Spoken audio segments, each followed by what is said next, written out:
Bismillah, assalamu alaikum wa rahmatullah. Bonjour tout le monde. Faute de pouvoir être parmi vous et faire cette présentation en présentiel, les organisateurs et à leur tête mon collègue et ami M.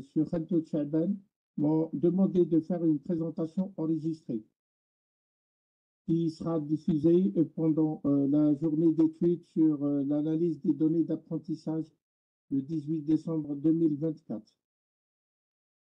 La présentation porte sur une proposition d'une stratégie d'intégration des outils de l'intelligence artificielle générative à l'université. Nous nous limiterons ici à présenter uniquement les grandes lignes. Le temps imparti ne nous permet pas de détailler la stratégie. Par ailleurs, les responsables de l'université Farhat Abbas pourraient considérer cette réflexion comme un point de départ pour contribuer à la stratégie nationale récemment initiée par le ministère de l'Enseignement supérieur et de la Recherche scientifique, qui a organisé une grande rencontre dans cette perspective le 7 décembre dernier. Mahieddine Joudi, votre interlocuteur, est un ancien étudiant de l'université de Sétif qu'il a intégré en septembre 1979, soit une année après son ouverture.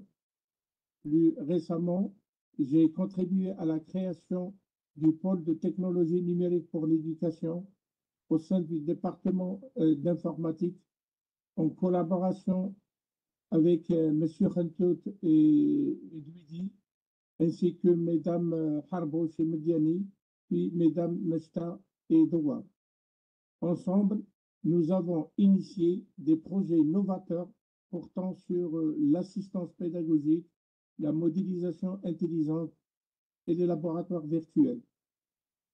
Actuellement, j'enseigne l'informatique et mène des recherches en technologie éducative à l'Université de Poitiers.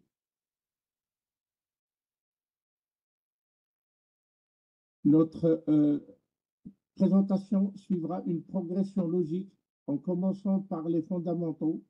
Nous aborderons d'abord les axes et les piliers de la stratégie, suivis des concepts clés liés à l'intelligence artificielle. Nous approfondirons ensuite l'IA générative. Nous explorons ensuite les applications pratiques dans les 4 domaines clés de l'université, à savoir l'administration universitaire, la communication institutionnelle, l'enseignement et la pédagogie, et enfin la recherche scientifique. La deuxième partie se concentrera sur la mise en œuvre de la stratégie d'intégration détaillée avec des exemples concrets d'utilisation et des aspects réglementaires à considérer. Et nous concluons par une synthèse des points essentiels et les perspectives d'avenir. La stratégie d'intégration de l'IA générative à l'université s'articule autour de 6 axes majeurs formant un cycle continu d'amélioration. 1. Planification stratégique de l'intégration de l'IA générative qui consiste à établir une gouvernance claire et des objectifs précis pour l'intégration de l'IA. 2. Formation et sensibilisation des parties prenantes, étudiants, enseignants, personnels. 3. Développement et mise en œuvre des solutions basées sur l'IA générative. 4. Suivi et collecte des données sur l'utilisation et l'impact des initiatives. 5. Analyse et évaluation des résultats obtenus. 6. Amélioration continue et ajustement de la stratégie. Ces axes forment ainsi un cycle dynamique où chaque étape nourrit la suivante, assurant une évolution constante et cohérente de notre transformation. Notre stratégie d'intégration repose sur 2 piliers fondamentaux. Le premier est le schéma directeur qui structure notre approche en 4 étapes clés, à savoir la mise en place d'une structure de conduite pour piloter la stratégie, l'analyse de l'existant et le benchmarking pour comprendre notre position, la spécification des besoins et la définition des priorités, la construction et la mise en œuvre d'un plan d'action concret. Le second pilier s'appuie sur une démarche qualité ISO 9004 version 2018 avec 4 composants essentiels: l'écoute active des besoins de la communauté universitaire, l'implication forte de la direction dans le processus, une démarche d'amélioration continue et une auto-évaluation régulière pour ajuster notre trajectoire. Cette double approche garantit une mise en œuvre méthodique et durable de la transformation. Le schéma directeur s'articule autour de 4 domaines clés qui sont le pilotage et qui comprend la direction du rectorat et l'ensemble des structures de direction, la communication interne, externe ou électronique, la formation et la pédagogie, et enfin la recherche scientifique.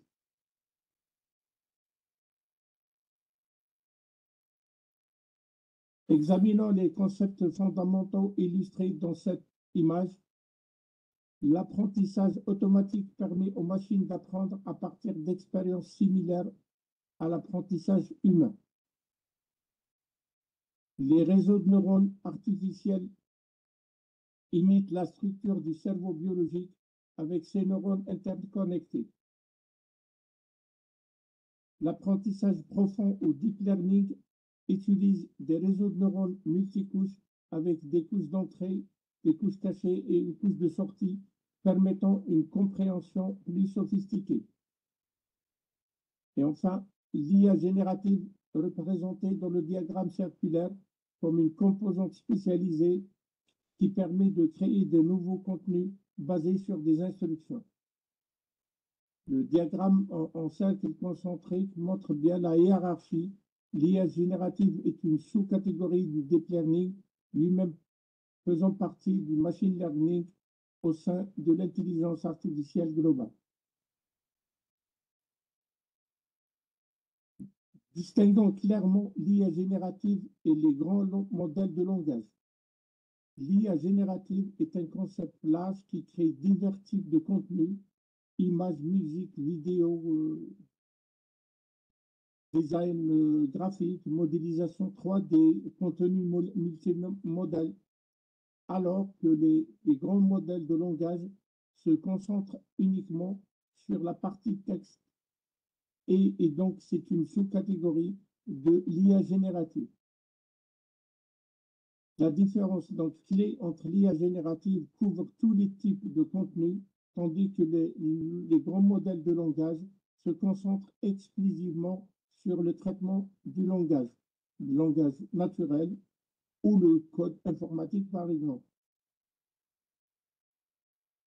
L'IA offre plusieurs opportunités majeures pour l'administration universitaire et parmi ces opportunités, nous pouvons citer l'automatisation des tâches administratives comme la gestion des inscriptions, le traitement des dossiers, la production de rapports, la planification de réunions, l'amélioration de la communication et aussi l'aide à la décision grâce à l'analyse des données institutionnelles permettant d'identifier les tendances et d'optimiser les processus. L'IA dynamise aussi la communication universitaire à travers des innovations majeures, dont la gestion intelligente du courrier électronique, la gestion des contrats, la traduction automatique pour briser les barrières linguistiques essentielles pour la communication internationale, ou peut-être aussi la reconnaissance vocale qui transforme la prise de notes et la rédaction permettant de dicter facilement des documents et des rapports. L'IA transforme l'enseignement à travers des innovations clés comme la création de contenus adaptés, générer des supports multimodaux personnalisés selon le style d'apprentissage, et ajoute dynamiquement le contenu selon les progrès des apprenants. Le tutorat virtuel offre un accompagnement personnel dans le parcours académique, génère des supports de révision et guide les choix des matières. L'apprentissage immersif à travers les laboratoires virtuels et la réalité virtuelle utilise les jeux éducatifs et les simulateurs réalisés pour engager les étudiants dans des situations concrètes. Ceci est particulièrement intéressant en sciences expérimentales comme la physique, la chimie ou la biologie. L'évaluation intelligente permet des tests personnalisés et une analyse fine des compétences avec des feedbacks détaillés sur les forces et les axes d'amélioration.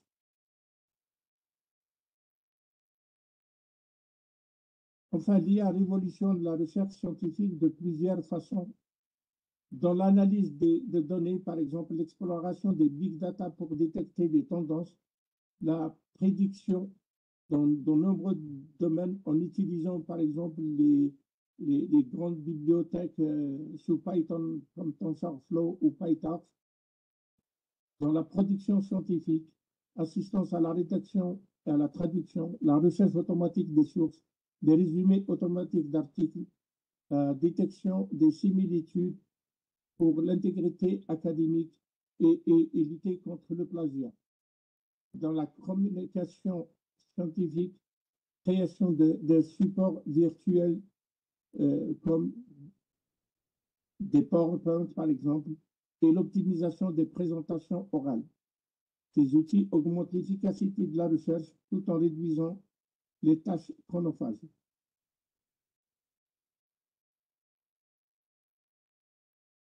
Les solutions qu'on vous présente sont d'une part considérées comme divisées en deux parties, les solutions polyvalentes ou généralistes et des solutions plus spécifiques à un des grands domaines de l'université.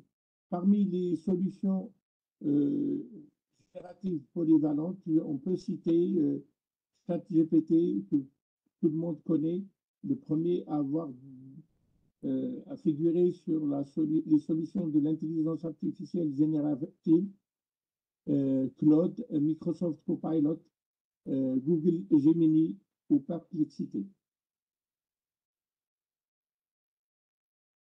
Les solutions pour l'administration, on utilise essentiellement peut-être la solution Microsoft Copilot développée pour les entreprises et qui s'adapte bien pour l'université et qui permet par exemple la gestion documentaire, la gestion des dossiers d'étudiants, la création des rapports, la planification, mais là aussi d'autres solutions que vous voyez sur l'écran. Je mettrai en ligne une version papier de la présentation avec des liens cliquables que vous pouvez y accéder pour voir tel ou tel outil si vous voulez avoir plus d'informations sur le sujet. Pour la communication, il s'agit de gérer la communication interne, externe et internationale.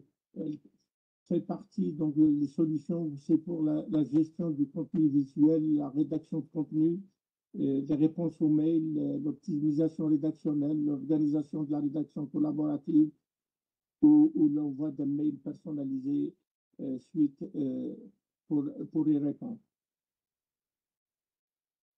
Des solutions pour l'enseignement, surtout des solutions qui existaient avant, auxquelles on a intégré une solution,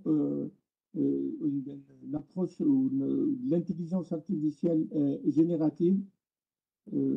Parmi les solutions très connues, c'est la solution de Khan Academy, qui est un tuteur virtuel interactif personnalisé qui permet l'accompagnement pas à pas, l'adaptation au niveau des étudiants et la proposition d'exercices personnalisés. Mais aussi, il y a d'autres solutions comme Personal Tutor, Coursera, qui avant n'étaient pas intelligent, mais on a intégré une composante intelligente pour devenir l'assistant d'apprentissage très intelligent, et puis d'autres solutions comme Nauminity ou Labstar et comme un laboratoire virtuel. Parmi toutes les solutions que j'ai citées jusqu'à maintenant, toutes les solutions sont quasiment américaines ou internationales.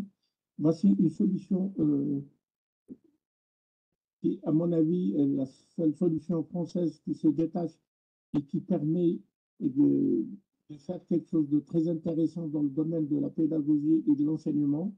Il s'agit de la solution K2R2 de I. Charlemagne, qui propose deux composants principaux: un assistant pour les enseignants qui génère des plans de formation, des contenus, des exercices, et qui assure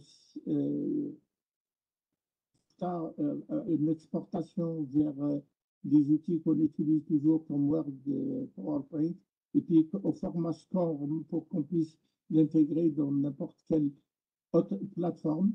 Et il permet aussi l'intégration directe via un plugin à la plateforme d'apprentissage Moodle.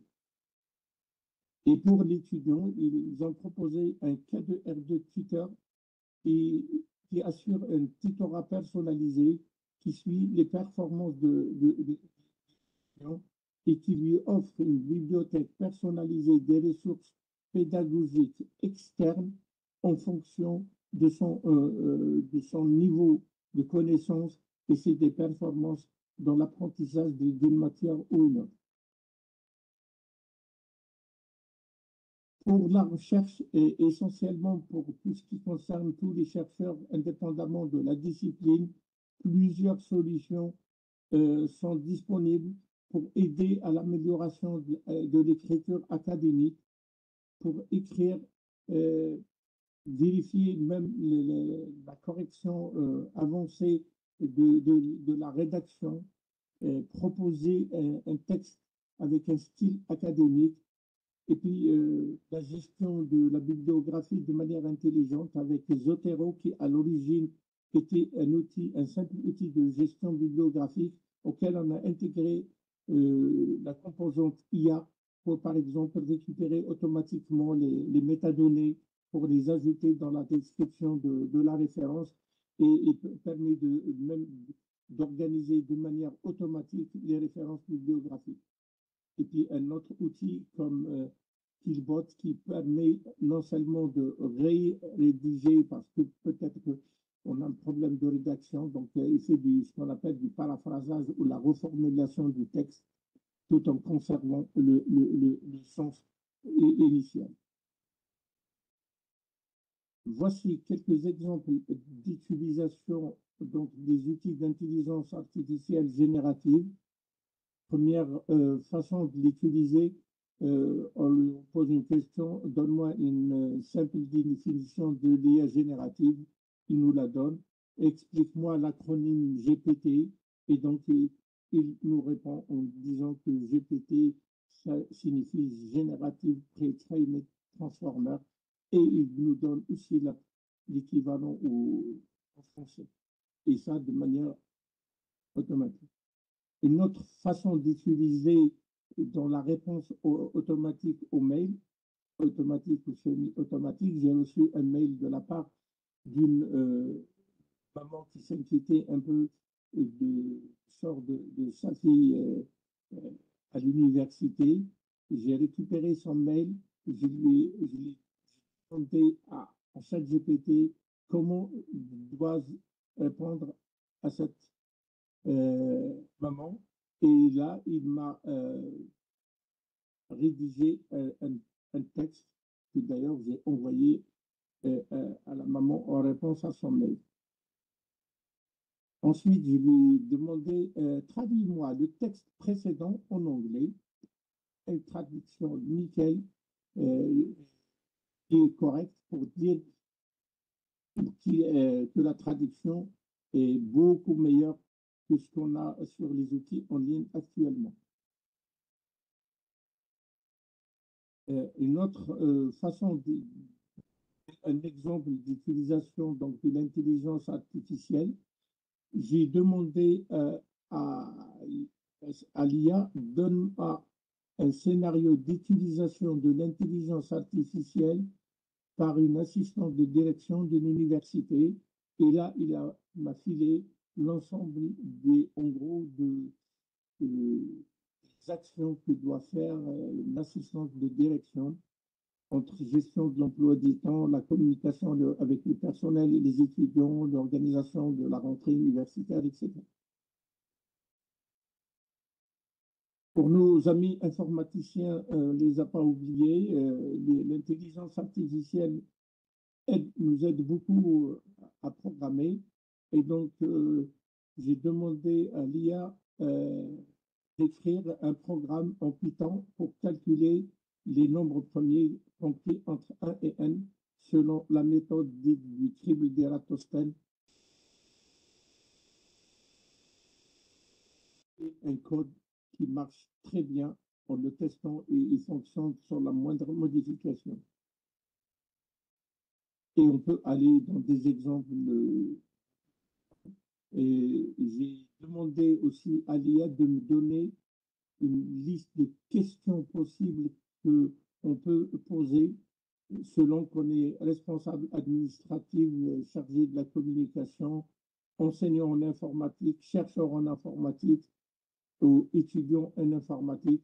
Et donc, il m'a livré un certain nombre de questions selon le profil de l'utilisateur qui me concerne dans cette présentation.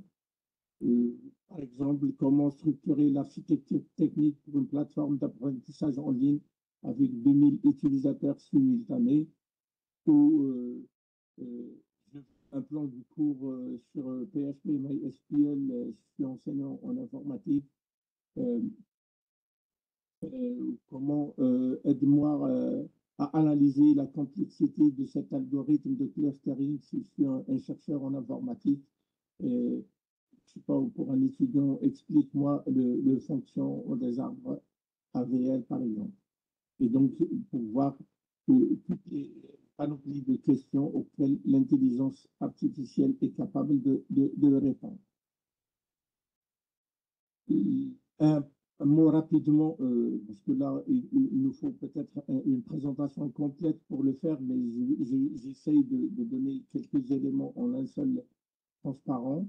La réglementation de l'intelligence artificielle actuelle n'est pas satisfaisante parce que actuellement, c'est les règles, les lois de système d'information qui s'appliquent, en particulier le RGPD ou le règlement général sur la protection des données qui encadre donc le traitement des données personnelles sur le territoire de l'Union européenne qui fait office de règle générale. L'Europe a mis en place un règlement spécifique pour l'utilisation des systèmes d'intelligence artificielle qui s'appelle le IA Act et qui a été voté en mars dernier seulement par le Parlement européen et qui ne rentre en vigueur en 2026. Très rapidement, il prévoit 3 niveaux de risque selon qu'ils soient inacceptables, élevés ou limités. Et pour les grosses entreprises développeuses des systèmes d'intelligence artificielle, ils ont prévu des niveaux de sanctions qui peuvent aller jusqu'à 30 millions d'euros ou 7% du chiffre d'affaires de l'entreprise comme sanction. Et cette règle, elle concerne tout le monde, mais elle se focalise surtout sur les producteurs des systèmes d'intelligence artificielle. Voici quelques exemples avec des liens cliquables, des références que j'ai utilisées pour préparer cette présentation. Mais j'avoue que cette présentation n'aurait pu être possible sont l'utilisation, j'ai envie de dire même intensive, des systèmes d'intelligence artificielle. Et moi, personnellement, voici la liste des systèmes d'intelligence artificielle générative que j'ai utilisés pour préparer cette présentation. Canva, générateur d'images IA, ChatGPT 3.5, la version gratuite donc, de ChatGPT, Gemini de Google, le Microsoft Designer qui permet de créer des images ou de proposer des images à partir d'une description textuelle, et le chatbot de Claude et le copilote aussi de Microsoft.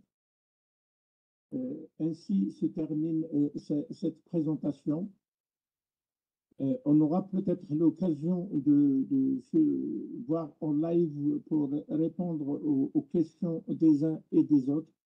Et puis, je reste disponible pour aider à la mise en place donc, des solutions d'IA générative à l'université Farha Abbas.